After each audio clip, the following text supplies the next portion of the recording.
Attorney General of the United States, Pam Bondi. AG, thanks so much for joining us this morning. Good morning, Maria. Happy Sunday. And to you. Let me start with those flights to Venezuela. What can you tell us about Judge Boasberg's ruling and whether or not the Supreme Court is going to get involved here? Oh, the Supreme Court will get involved. This is an out-of-control judge, a federal judge trying to control our entire foreign policy, and he cannot do it. You know, he dragged us into court on a Saturday without any notice, and then he's continuing these hearings. He's trying to ask us about national security information, which he is absolutely not entitled to. We are appealing. We will be in court Monday again. We will win. We will prevail. There are 261 reasons why Americans are safer today, and that's because those people are now in an El Salvador prison, and we are going to follow the law, and we are going to protect Americans. You know, there's a reason why Biden's approval rating was plummeting because of the border. There's a reason why the current Democrats' approval rating is at 29%. People want to be safe. This is President Trump's agenda to keep Americans safe, Maria. It's basic public safety. Get these people out of our country as fast as we can. They're not immigrants. They're illegal aliens who are committing the most violent crimes you can imagine on Americans. Murder, rapes. You know, ask the parents of all of these young women who have been violently strangled, raped, and murdered. And we are going to continue to make America safe again because that's President Trump's agenda. Yeah, and we're going to talk with the NYPD commissioner in a few minutes, Jessica Tisch, and I'm going to ask her about the migrant arrests being down and whether or not it's a complete, impact from the president taking these people out of the city. Does this mean, though, that we've stopped shipping people out of the country as we await for resolution here from the Judge Boasberg ruling? Well, we're continuing with the legal process, but we're also continuing to arrest people. We're not going to stop arresting these violent criminals. You know, the Alien Enemies Act applies today really more than ever. You know, old law is often the best law if you think about how the laws that have been on the books for a very long time. We are in modern day warfare. They have invaded our country, TDA, Tren de Agua. They are organized. They have a command structure. They are sending money to each other throughout the country and out of the country back to support their terrorist actions. It's modern day warfare, and we are going to continue to fight that and protect American citizens every single step of the way. The last time we spoke, AG, you said in the next year, in a couple of years, we will not have what's called a sanctuary city. Are you getting resistance from these cities who say, no, we are a sanctuary for illegals? Well, sure we are, and we're going to continue to pull their funding. We're going to continue to sue them, and they're going to come around. They're going to have to, because the federal government is going to step in and do the jobs of these cities and states who are refusing to protect their own citizens. I truly cannot comprehend how these states, how these governors want to protect criminals over the rights of their own citizens. These are violent criminals. Crime was through the roof. And now with Donald Trump, it's going to plummet because we're going to get them off the streets if the state governments aren't. So, yes, we're going to continue to fight that every step of the way. We will win. What about these vandals on Tesla vehicles and dealerships? Give us the consequences there. And what are you learning once they're arrested? Why are they doing this? Well, you know, we're looking at so much on this. There have been 3 federal charges so far, and I say so far. We are looking at all of these cases across the country. We have a dedicated task force. These are not isolated incidents, as you know, and these aren't vandals.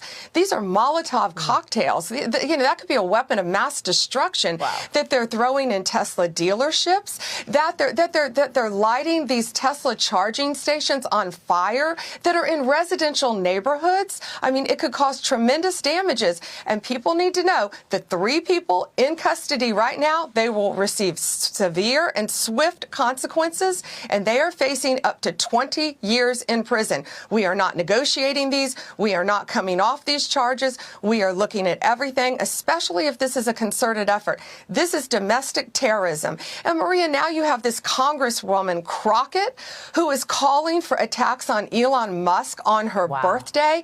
Let's take him out on my birthday, she says. And yet she turns and says, oh, I'm not calling for violence. Well, she is an elected public official. And so she needs to tread very carefully because nothing will happen to Elon Musk. And we're going to fight to protect all of the Tesla owners throughout this country, and it's this basic safety. Once again, domestic terrorism is going to come to a stop in our country. Well, it's just extraordinary to me that you've got this resistance coming back. We saw the resistance in President Trump's first term, but then after that massive win in November where he won the popular vote in all the swing states, and yet now the judicial part of the branches are getting involved. Are you surprised by these judges, not just Boasberg, we've got 3 others complaining about no men in women's sports and the Doge cuts? Broadly speaking, give us a sense of how you're looking at all of this resistance.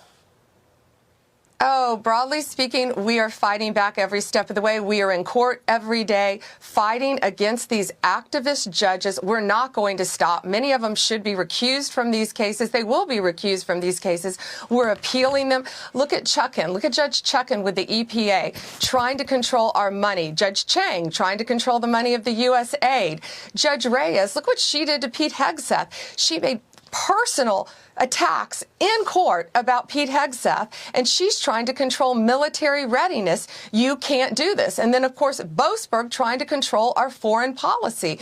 These judges are out of control. We are going to fight back, and we are going to win. And the Supreme Court will be ready to hear these cases. You know, again, these are federal district judges who are trying to control our nation's agenda. And yes, President Trump won the popular vote by an overwhelming majority. Yep. He won the Electoral College, and the people of America want change. And these judges they are losing, and they realize that, and we are going to win. Hey, AJ, are we going to hear more about the January 6th commission? And what about the Epstein files? A lot of conversation about the Epstein files. And I recognize that when you're dealing with children, it takes much more time. You've got to ensure that what you're sending out publicly is not revealing any personal information. But can you give us a sense of those 2 items and whether or not we'll learn more about them?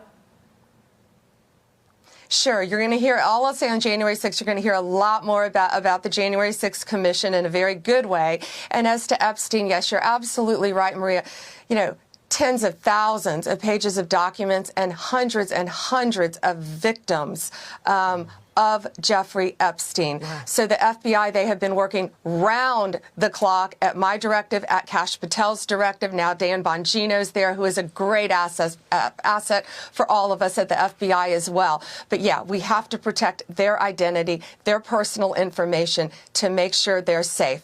But other than that, we are releasing all of these documents as soon as we can get them redacted to protect the victims of of all of these horrific crimes that he committed. You're also cracking down on anti-Semitism. We had days of protesting at Columbia University, the president threatening to pull $400 million in federal funding. What do you want to say to universities out there, including Columbia, in terms of their ability to put an end to this anti-Semitism? Yeah, and Linda McMahon is doing a great job with President Trump on this issue, protecting our students at these universities. Yes, it was $400 million that we were going to pull from Columbia. We're going to pull it from every university if you do not comply with the law, if you do not protect our students on campus. These kids go to college to be safe, to learn in a safe environment, and that's not happening. And it's absurd that these universities are not stepping in to protect them, yet they're protecting these protesters who are also, I believe, some domestic terrorists. They're here inciting riots, inciting violence against students on college campuses, and it's going to stop. Unbelievable. AG, it's great to have